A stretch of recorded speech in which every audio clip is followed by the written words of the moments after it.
Welcome to this Bible study offered by College Lutheran Church and by me, Pastor David Drebus.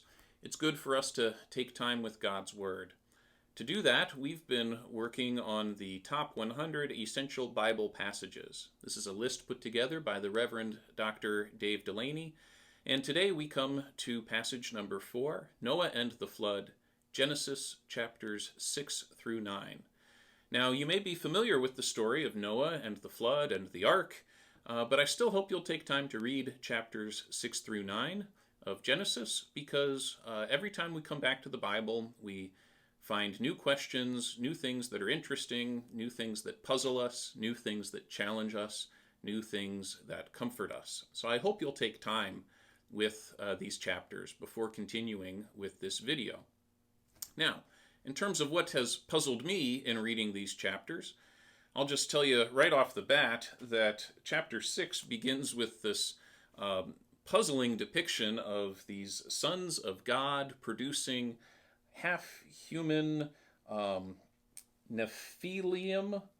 I can never quite say that word for some reason. It ties my tongue. But we're told that they are the heroes of old, people of renown. Some Bibles even call them giants.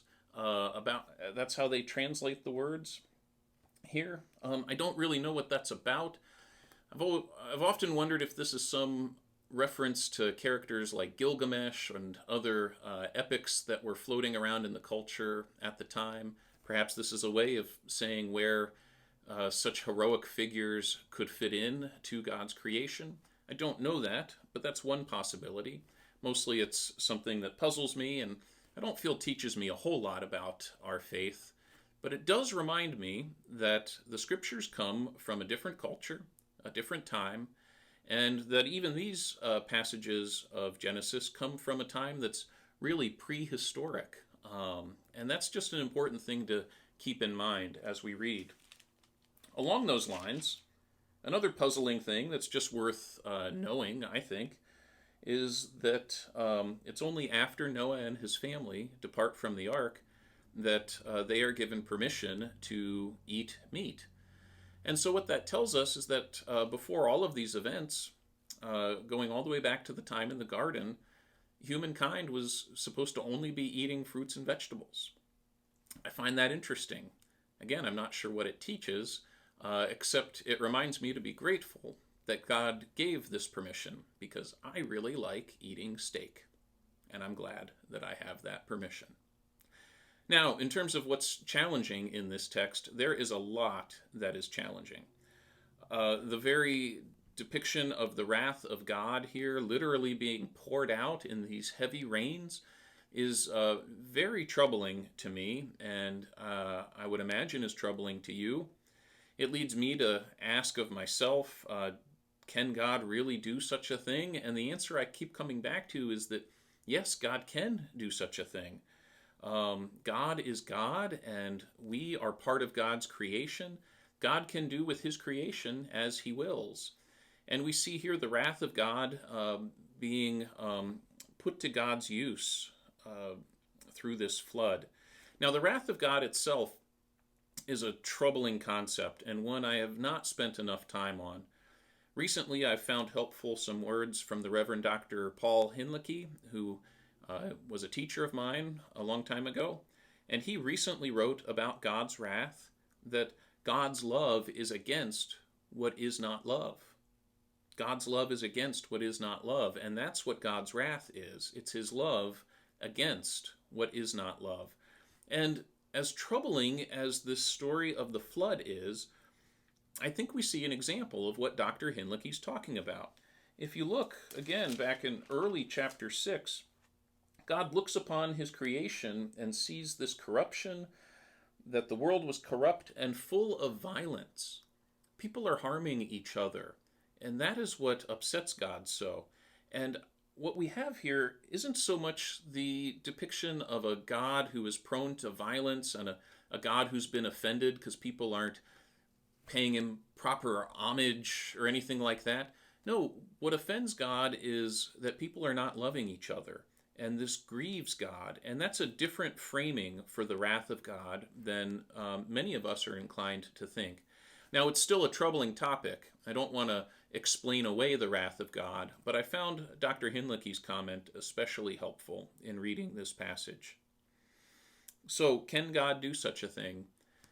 I feel I have to answer yes, much as I wish I could answer otherwise. Now, a different version of that question that might come up more frequently for us is, did God do this thing? Did God create this punishment, and why? What I'm thinking about there is years ago when televangelists claimed that Hurricane Katrina afflicted New Orleans because it was full of wicked people. That is not a good way to think about the wrath of God. First of all, I think we should remember what Jesus Christ warns in Matthew 7, that before we look towards the sins of others and claim that others are sinful, we should look to ourselves. The way that Jesus speaks of this is he says, don't point out the tiny splinter in your neighbor's eye without first considering the log that's in yours. So, when thinking about natural disasters, things like that, the question is not, what did others do to deserve this thing, but how is our present situation revealing my sinfulness? Now, I think when we're talking about natural disasters, it's only fair to talk about what's going on right now. As a virus moves through our nation, moves through our world, we are all having to respond to it in different ways. And it's natural to ask, did God cause this? Again, I can't quite answer that question. The stories of our scriptures tell me that God can do such things, but I don't know how to answer, did God do this thing?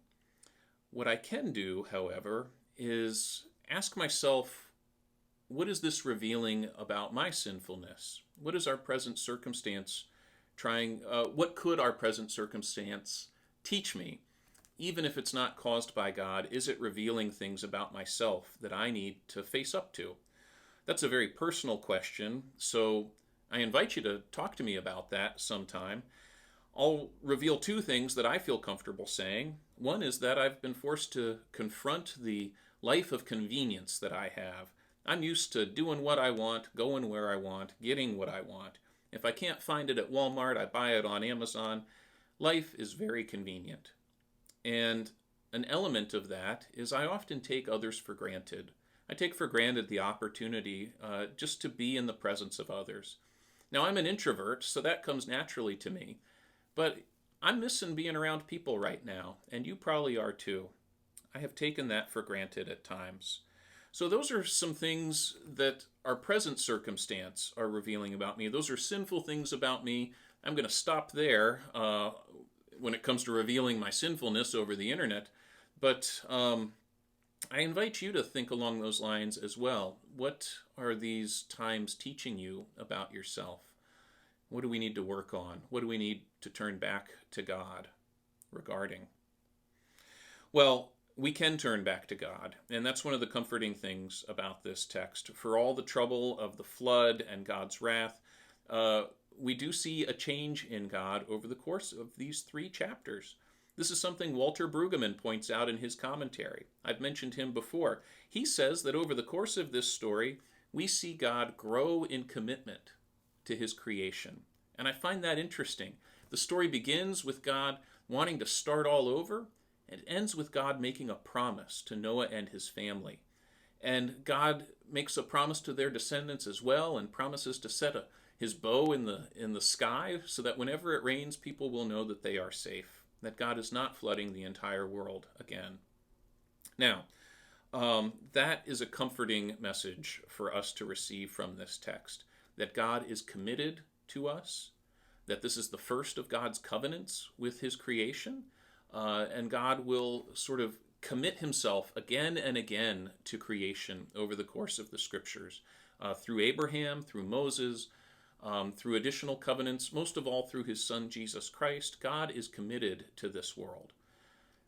Whatever troubles we face, I pray that they would turn us back to God, that they would help us to examine ourselves, the ways that we are living, and not to use any natural calamities to blame others, or to especially to pick on the weak among us and say that it's their fault. That is not what we are called to do. If this is a time that's been appointed by God, it's been appointed for me to examine myself, to think about ways that I need to live differently. I invite you into that examination for yourself as well. I think we can do that with confidence, knowing that God is committed to us. Thanks be to God. Amen.